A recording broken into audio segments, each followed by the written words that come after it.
Well, hello and good day to all of you wonderful viewers. Hi, I'm Awesome Joe, and thank you guys so much for taking the time of your day to watching another episode of Awesome Joe's Movie Reviews. And yes, October is here, and it's been a while since I've done a movie review, but yet here I am coming back for a very good reason, because I just finished one of my most anticipated movies of this year, finally out on theaters, but apparently I am not capable of having to do any transportation right now. I am pretty much stuck at home, not COVID related. I just went through a little procedure, and so I am not in a fully capable position of going out to the theater.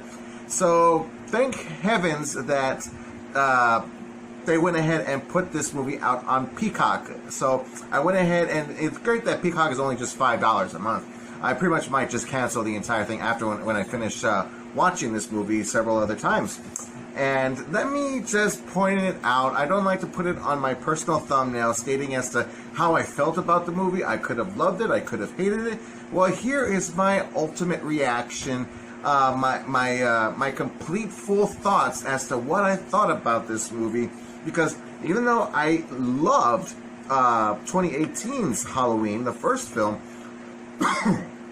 it was a really great, fantastic film.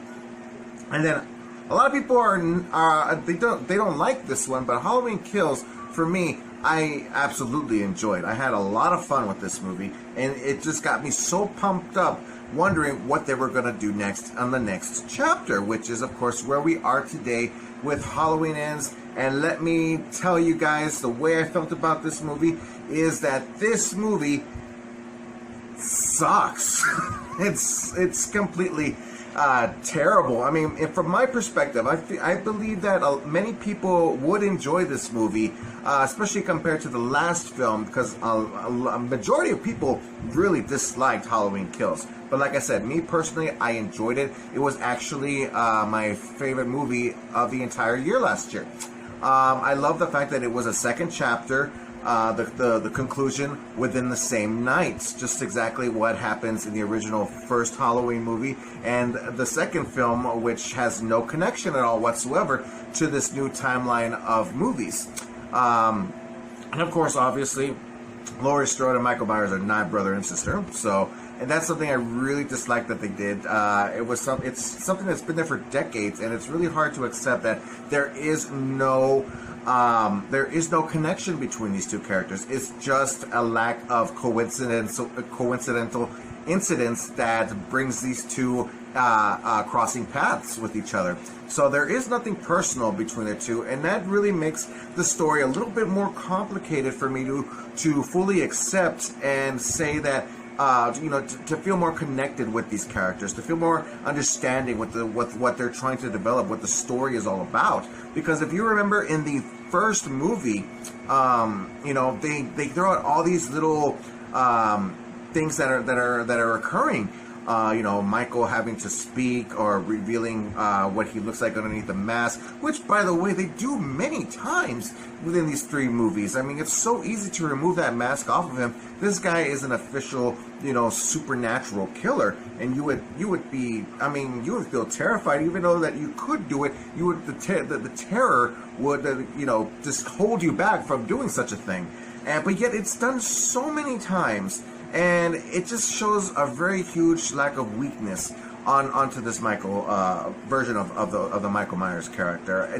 There's just so much about when it comes to this movie. It really puts me in a very complicated position of I just don't know. I mean, they were luring it to something. They were building something in the first one, and then the second one was more like a fun Halloween film. It's just, let's enjoy the second chapter before we have our ultimate final conclusion to close the book on these characters, which would be the last film, the third movie in the trilogy. But of course, that wasn't the case. The director is still the same director, David Gordon Green.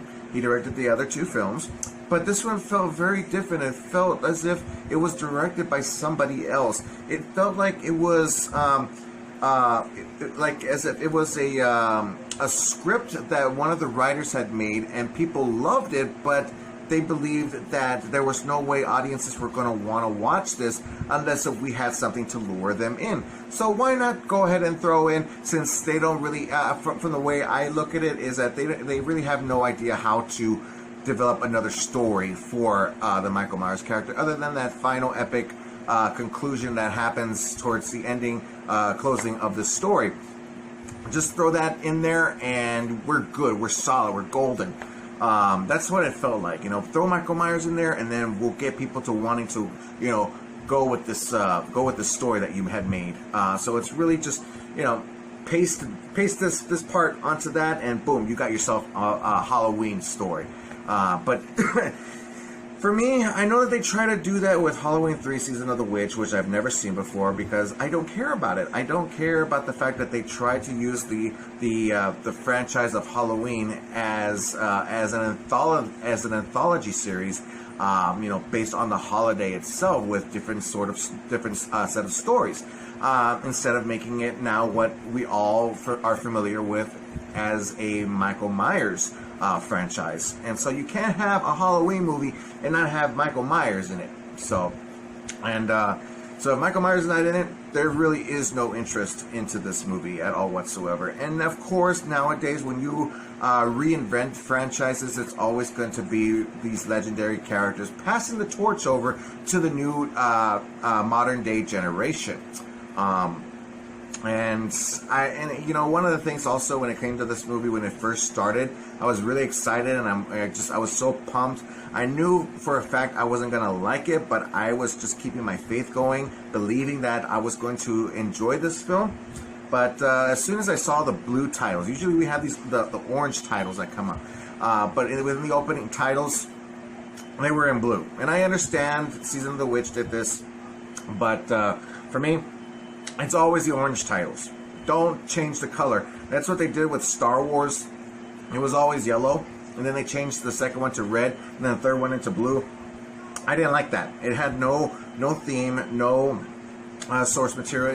There was just no meaning to the reasons why they did what they did. So, and they did it here, and I didn't like it. It really didn't feel like a Halloween movie. So it was a big no on my chart. And so, of course, usually my reviews are typically spoilers. I'm always going to be spoiling whatever I'm talking about here. It is a movie review, but of course the majority of people have already seen the movie by the time I do a review, so there really wouldn't be any point of doing two separate videos, one being a spoiler-free and a spoiler video. So we're going to just throw everything out right here,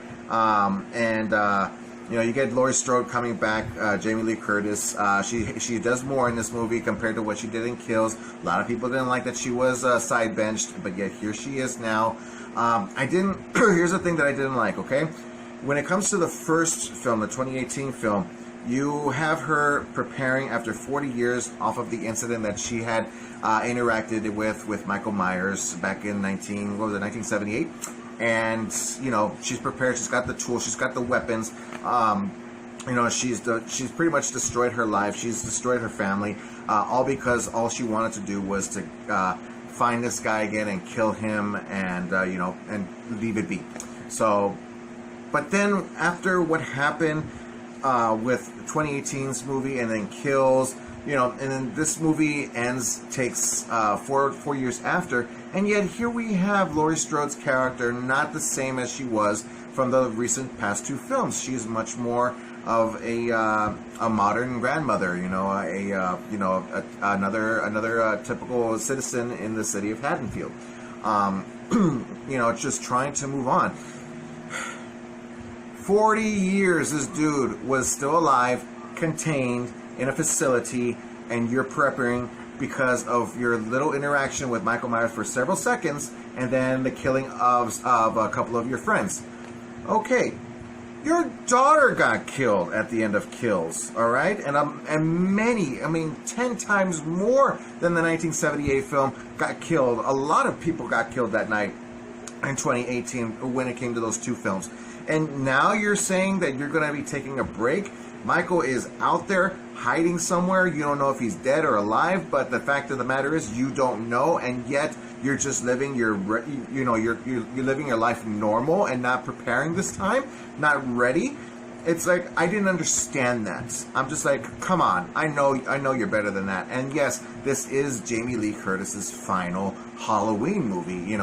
From what I heard is that she signed a contract stating that this will be her final one, and there's no means of her having to return.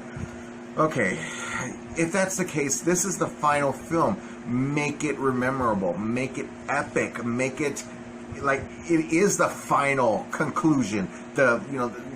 We're seriously closing this book. We're not coming back. That's it. It's done. Lock it up and throw away the key. So, and they didn't do that. It was a lost opportunity. You get James Jude Courtney coming back as Michael Myers again. Of course, there is no answers. There are no explanations. There are no connections. Everything is all coincidental. There is no connection other than the fact of them interacting towards the ending of the film. Because I'm thinking, okay, well, throughout the entire movie, I'm thinking, where is this leading to? Where is it taking us? And then this is one thing I don't like about when it comes to streaming, is that when I'm watching it on streaming, I'm curious. I click on the button to see how far along of the movie are we in and how much is left. When I see that there's only 20 to 25 minutes left, I'm like, well, what the hell's going on here? It's like nothing really happened, and yet, whatever interesting that is going to happen is only going to be within a short time span. You're only going to get like at least maybe 5, 6, 7 minutes of the really good stuff, and then that's it. I was just like, no. And I'm pretty sure that everything that's about to happen has already shown in the trailers and in the TV spots. So I was like, no. So yeah, this character, Michael Myers, this time, it's like he's hiding in the sewers and he doesn't do anything. Nothing at all. He actually gets his butt kicked several times. And, of course he gets his resurgence towards the ending of the film with the final fight against Laurie Strode. Yes, that's pretty much the only interesting part about this movie. You get Allison coming back, Andy Matichak.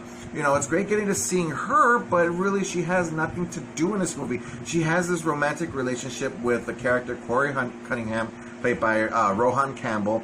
And I wanted to love this character, but even though that they really didn't put any explanation as to what the meaning of this character was, it would have been great if we would have seen this character within the last several other films, just to have that build-up, just to say, you know what, I can understand you're passing the torch. Michael Myers is getting older, so you have to pass the torch on to somebody more younger, somebody that you can say, you know what, I entrust you with this supernatural power that I have, the shape of evil, and I'm passing it over to you as the new era, the new modern day shape, the new modern boogeyman. So, which I would have thought would have been an interesting turn.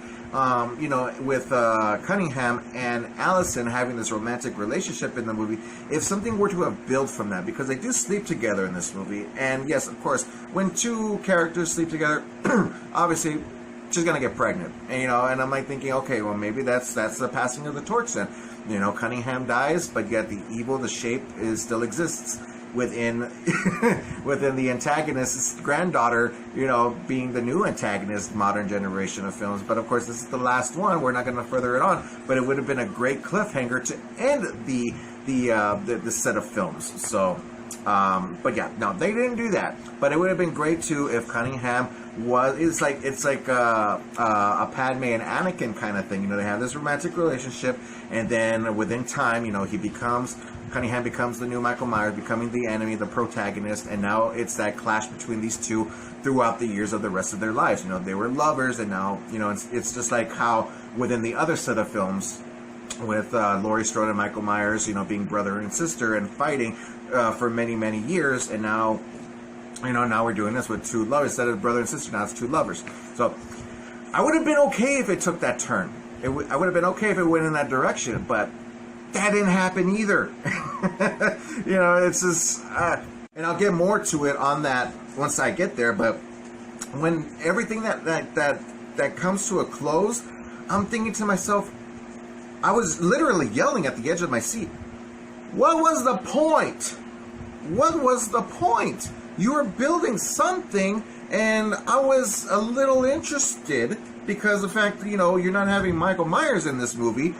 He's probably in the film like maybe 10 or 15% of the film, and yet you're focusing this final movie on this individual character that we know nothing about, that we don't really care about. I understand where you're trying to lean it towards. It was kind of a little bit like of what Rob Zombie did in his first Halloween movie, living in a very complicated household. His life is very complicated.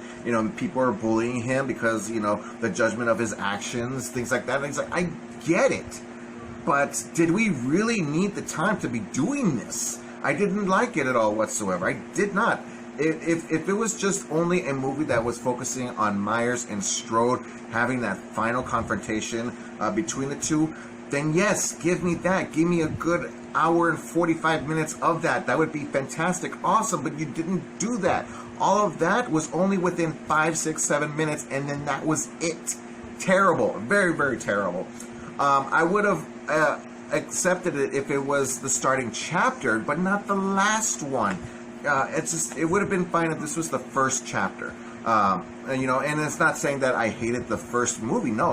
I loved it. Believe me, I loved it. I loved it so much. Even the second one that I loved so much that I remember once I got home. I mean, people, it's great watching this in the audience, but I'm glad that I watched this one on Peacock, not in the theaters, because I don't think it would be that exciting other than the last fight between the two. I wouldn't be that exciting as they were with the other films, because I remember when people were just like, yeah, just rooting, clapping, having awesome, entertaining time. People were entertained. But this one, I didn't see that. I'm actually kind of happy I didn't spend a lot of money out of my pocket to watching this in theaters, because otherwise I would have been upset. And I've seen movies that I have been very overly excited for and left the theater completely upset and ticked off. So glad it didn't happen this time. So I'm really happy that, they didn't have any faith in this movie, which is why they put it on streaming. So that's a bad sign. But untitled script mixed with Michael Myers' story. The moral, I don't like the moral of what they're doing here, because people do get bullied, and because of this bullying, it motivates people to, wanting to kill. And it's like, okay, well, shouldn't we not be doing that? That's not really a good idea that, passing this message on to our audiences. But yeah, when it comes to that love story, the way and how they put everything together, the final product of this film, it wasn't necessary, but it was great. Like how I mentioned it before, the thing is that with this kind of newly kind of version of Michael Myers, the evil was within him, but he wasn't the supernatural like what Myers was. You had that revealed at the ending of the second film, and yet, he's when it comes to this film, it was completely ignored. There was just no point of him being supernatural, other than you just see him as this old dying man in the sewers, very weak, and it looks as if his motivation to build back up his evil, his strength, his supernatural killing spree is if he continues to kill again, and that's what this character Cunningham does. For a certain point, but yet he literally wrestles Michael for the mask, and he becomes Michael for a little bit, killing a few of the characters that were bullying him throughout this movie. And we all saw that coming. It reminded me of the beginning of the movie of Kills, where we went back to 1978 and we're introduced to these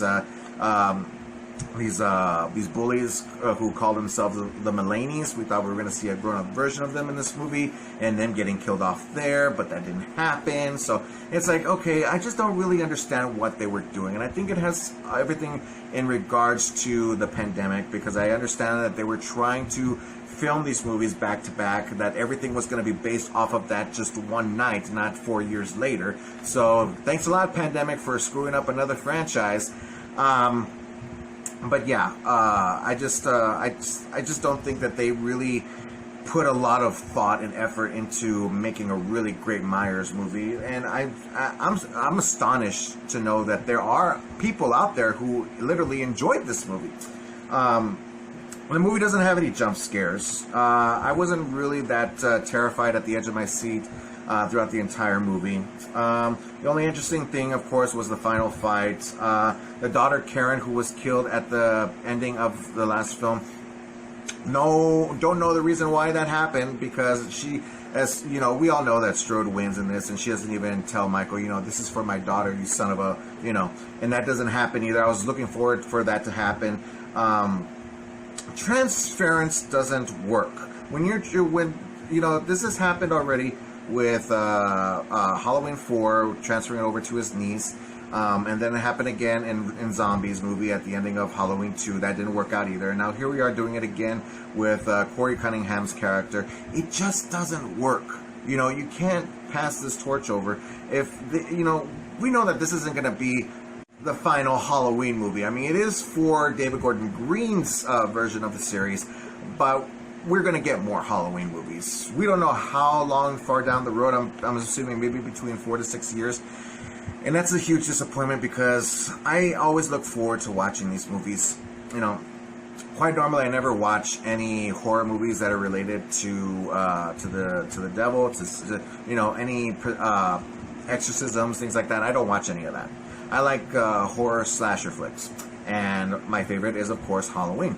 So it's a shame that we're ending it with this, and we're not going to be getting another one for God knows when, until somebody who actually does care enough to give us another set of movies that actually makes sense. I love on how the way, I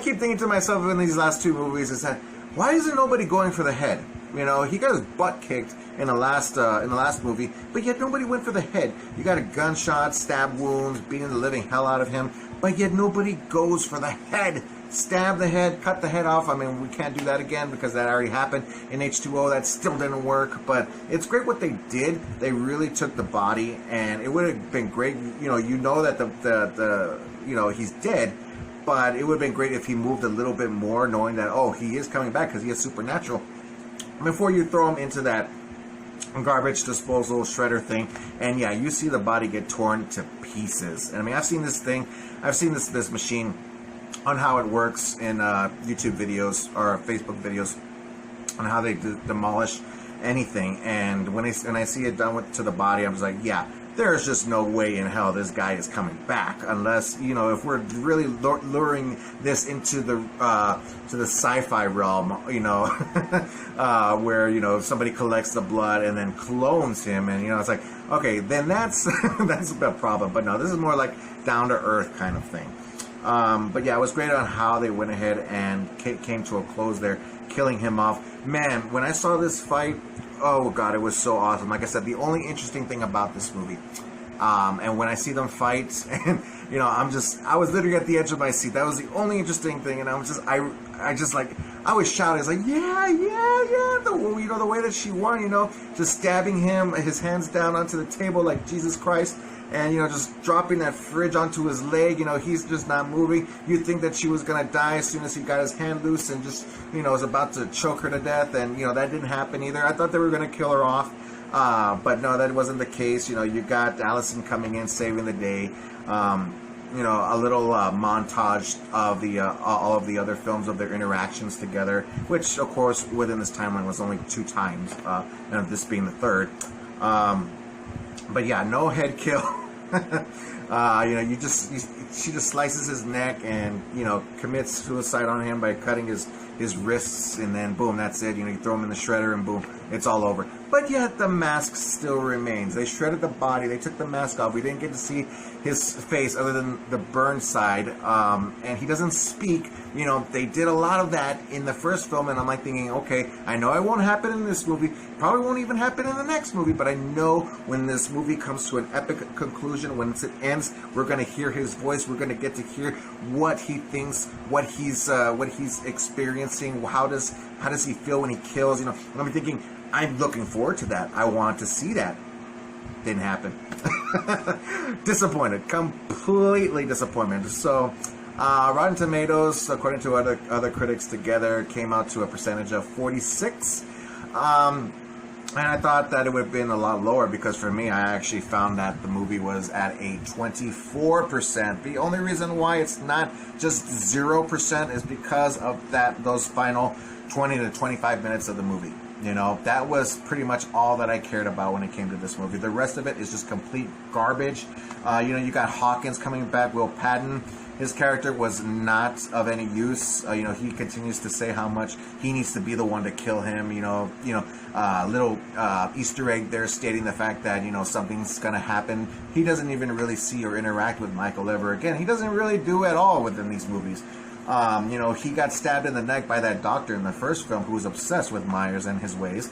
Then Lindsay comes back, you know, Kyle Richards. You know, you would think that she would have a much more significant purpose having to live in the last film, but yet she's just nothing more but a sided character. Doesn't even get killed off. Is not even part of the group of Haddonfield coming to witness Michael getting shredded. So it's just like, what was the point? You know, she's a bartender and a card reader in this movie. It was a complete massive disappointment, a loss of opportunity.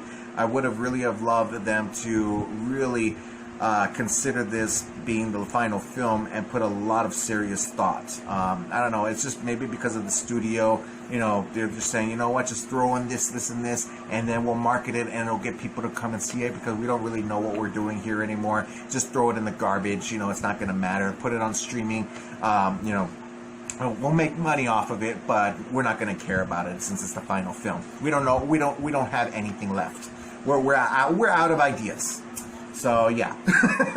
But yeah. Anyways, you guys, that is my review. I hope I didn't leave anything out. Oh yeah. By the way, what is with the deal with the grandmother? Why do you call her grandmother in the last two films, and yet in this one you don't even call her grandmother, because your grandmother is calling you on your phone, but yet you have her entitled as Lori? I mean, I would think you would put grandmother. You don't even call her grandmother in this movie. So it's just like, okay. That's something that I wanted to throw out there and try to remind myself, okay, remember, you need to mention that because that was one of your concerns. So yeah.